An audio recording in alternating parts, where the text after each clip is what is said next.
Hello, everybody who's joining us.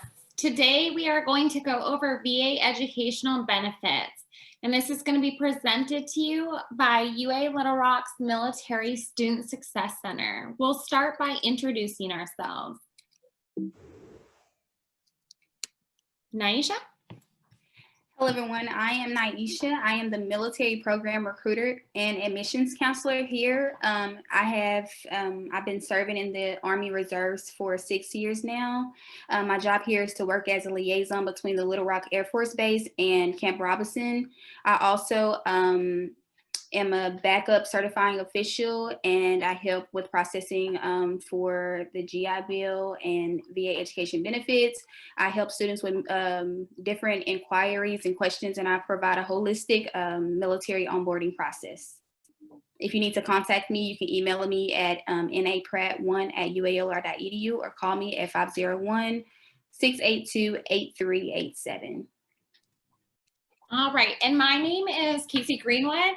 I'm the director of the Military Student Success Center. There's my contact information, krgreenwood@ualr.edu or 501-569-8171.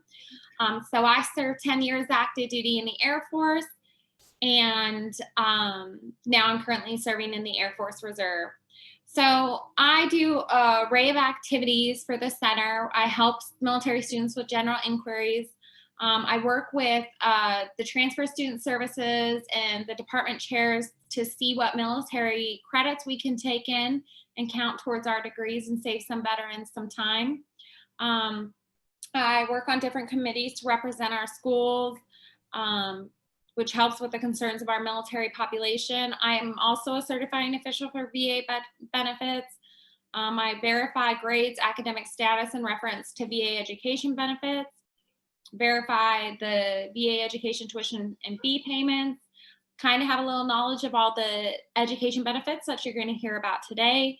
And I also am responsible for making sure our school stays in compliance with the school, state, and federal entities that regulate our benefits. Okay, so some of the things that we will discuss today are the VA education benefits, are Chapter 30, which is the Montgomery GI Bill for active duty, Chapter 31, which is the Veteran Readiness and Employment, Chapter 33, which is the Post 9/11, Chapter 35 is the Survivors and Dependents Education Assistance, Chapter 1606, Montgomery GI Bill-Selected Reserves, and the EDITH NOURSE STEM Scholarship. The first one we will speak about is Chapter 30, which is the Montgomery GI Bill. It provides education benefits to veterans and service members who have served at least 2 years active duty. Also, it's for active duty members who enrolled to pay the $100 a month for 12 months and have served the minimum service obligations. On the side, we have a pay scale for full-time, 3/4 time, half-time, and less than 1/4 quarter time to the side, so you can see the payments that will be given. All right, so who's eligible?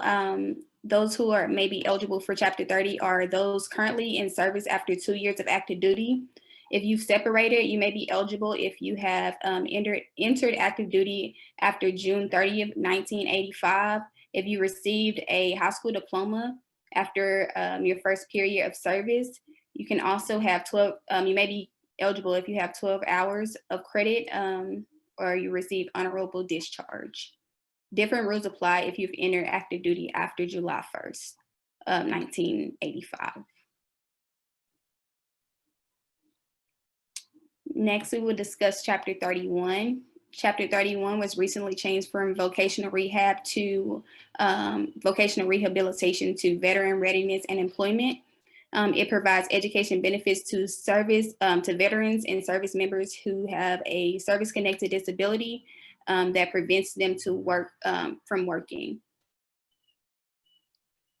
And for who's eligible. So if you're active duty service member, if you receive an honorable discharge and obtain a VA rating of 20% or more from the Department of Veteran Affairs, or if you're participating in the Integrated Disability Evaluation System, or you're certified by a military as severely injured or illness that may prevent you from performing military duties. You need to apply to VR&E services, and you will receive a report and evaluation from your voc rehab counselor.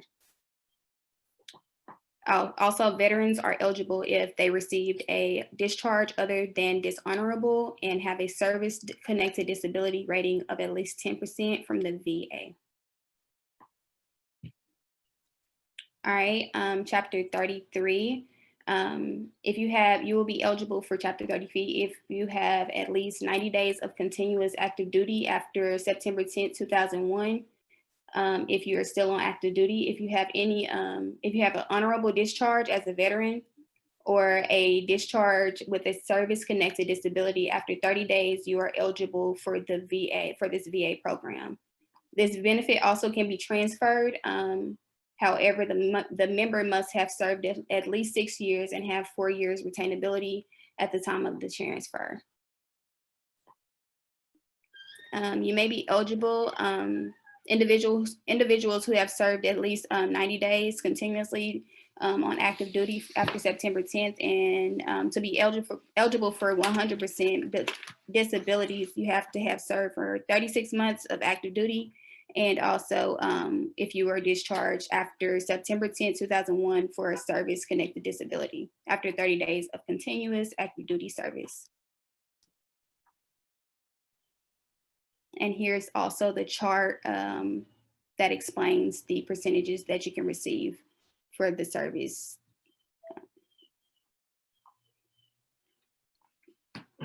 Also, Chapter 1606, which is the Montgomery GI Bill-Selected Reserves. The Montgomery GI Bill for Selected Reserves is an education program for selected reserves that includes Army, Marines, Navies, Air Force, Coast Guard, and also it includes the Army National Guard and the Air National Guard. And you could be eligible for this if after June 30th, 1985, you signed a 6-year obligation to serve in the reserves. If you have completed initial active duty training, if you have a diploma, a high school diploma, or a GED, if you're in good standing with your select reserve unit, or if your benefits end when you leave the selected reserves, you may be able to have them extended if you have a service-related disability. You cannot use Chapter 1606 and federal tuition at the same time. All right, so now on to Chapter 35, Survivors and Dependents Educational Assistance. So this program, sometimes known as Chapter 35, provides education benefits to the child or spouse of a veteran or service member who has died, is captured or missing, or has disabilities.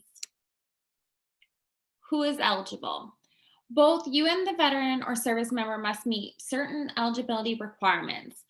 So the description below is for the veteran or service member. So they must be permanently and total disabled due to a service-connected disability, or died while on active duty, or as a result of service-connected disability, or is missing in action, or was captured in the line of duty by hostile force, or was forcibly detained or interned in the line of duty by a foreign entity, or is in the hospital or getting outpatient treatment for a service-connected, permanent, and total disability, and is likely to be discharged for that disability, and that was effective in 2006. So as for the dependent, if you're a child, you must meet the following criteria. Between the ages of 18 and 26, except in certain cases, you may be married or unmarried. If you join the military, you can't use this benefit while on active duty, and if you want to use this benefit after you leave the service, you can't have a dishonorable discharge. Military service can extend your eligibility, but this increase doesn't usually go past your 31st birthday. So if you're the spouse, Your benefits start on the day we conclude that you qualify or on the date of the veteran's death and last for 10 years. If we rated the veteran as permanently and totally disabled with an effective date that's 3 years after discharge, you will qualify for benefits for 20 years from the effective date. This new policy began on October 10, 2008. We won't pay benefits for training you started before this date. If the member died on active duty, your benefits end 20 years from that date of death. So this one, EDITH Norris Rogers Science, Technology, Engineering, Math Scholarship. So most commonly referred to as the STEM Scholarship. This is a very new benefit. The VA realized that a lot of our veterans approach STEM degrees, and STEM degrees tend to take a little more time than normal to obtain. So this will provide up to 9 months of additional post 9/11 GI Bill benefits, or a maximum of $30,000 to qualifying veterans and FRI scholars. You are eligible if you're pursuing a degree in a STEM program, you have completed at least 60 standard or 90 credit hours toward your degree. You will have or will soon, within 180 days of the application, exhaust your entitlement for the post 9/11 GI Bill.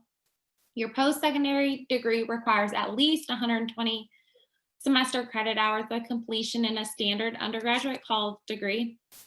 And then also, if you're seeking a teaching certification, you have to have earned a post-secondary degree in a STEM field. You have been accepted enrolled in a teaching certification program, and you will have, again, soon or within 180 days of application, exhausted your post 9/11 entitlement. National Guard Tuition Waiver. So who is eligible? All current National Guard soldiers that meet the following criteria: Arkansas resident, completed basic training, does not already hold the bachelor or higher degree, enrolled in undergraduate program at an Arkansas public institution of higher ed, and is not currently flagged for serious misconduct. So how do you get National Guard Tuition Waiver? Again, you must be enrolled in an Arkansas public institution of higher ed. You must be considered good standing by that institution. You have to complete FAFSA and the Universal Scholarships from ADHE, which is the Arkansas Department of Higher Education. You also want to let your school know you plan to use National Guard tuition waivers and follow their policies. Download the application, read the attached statement of understanding, complete the form and submit in accordance with the directions. Complete the National Guard tuition waiver application each semester and submit 30 days prior to 30 days after the start of the semester. So you can do it 60 days before or 30 days after. Education Service Offices will verify eligibility and forward approval to Arkansas Division of Higher Education, and they will pay the school directly for those hours. So for additional information, that's the site below. That's actually going to be where you find the application as well. One thing to understand with the National Guard tuition waiver is it goes through 3 different people to approve it. It starts with your unit saying you're in good standing. They have to give you the okay to use it. Then it goes to ADHE, which is the Arkansas Division of Higher Education. They say that you're approved to use it. And then it has to go through the school, and you must follow all their policies as well. So it's really important, if you do plan on using that benefit, to keep on top of it with all of the people involved, so you know that it goes through each process of approval. So next steps to take as a UA Little Rock student for VA education benefits. If you are a UA Little Rock student, you will apply for benefits at va.gov. You'll list our institution as your school. Once the VA processes your application, it takes up to about 30 days, they'll send you what's called a certificate of eligibility. And this tells you exactly what you're eligible for, how many months, what percentage. You're going to email this to our office as soon as possible, or you can bring it into our office as well. And our email is military@uller.edu. And then once you're registered for classes, you fill out a certification request form. Now, this is the most important step. This must be done every semester you want to use your benefits. We do not certify student enrollment without this form. So you will not see your school paid for. You may possibly risk getting dropped if you do not fill it out. So that is the process for UA Little Rock. And of course, you would get with Naisha or myself if you have any further questions. Now, next steps to take if you're looking at any other institutions. First, you're going to still apply at va.gov. That's going to be around the board, and a certificate of eligibility will be needed by your school. Now, they each operate a little differently. So, for example, we have a certification request form. That may not be the same if you go down the road to a different institution. So contact their veteran services or whoever their school certifying official is to see what steps they require, so that you're ensuring that you're getting your payments and getting everything taken care of. You can refer to Weems Institution Search to find out who your school representative is. You go to the state you're planning on, clicking on the program, and it will actually tell you who their school certifying officials are. And to find the Weems Institution Search, I found the easiest way is just type Weems into Google, and then that will provide what you need. So next steps for UA Little Rocks, this refers to a couple of military discounts or benefits we have at UA Little Rock. A military student pays no application fee. They make sure to indicate on your application that you have served or are serving in the military.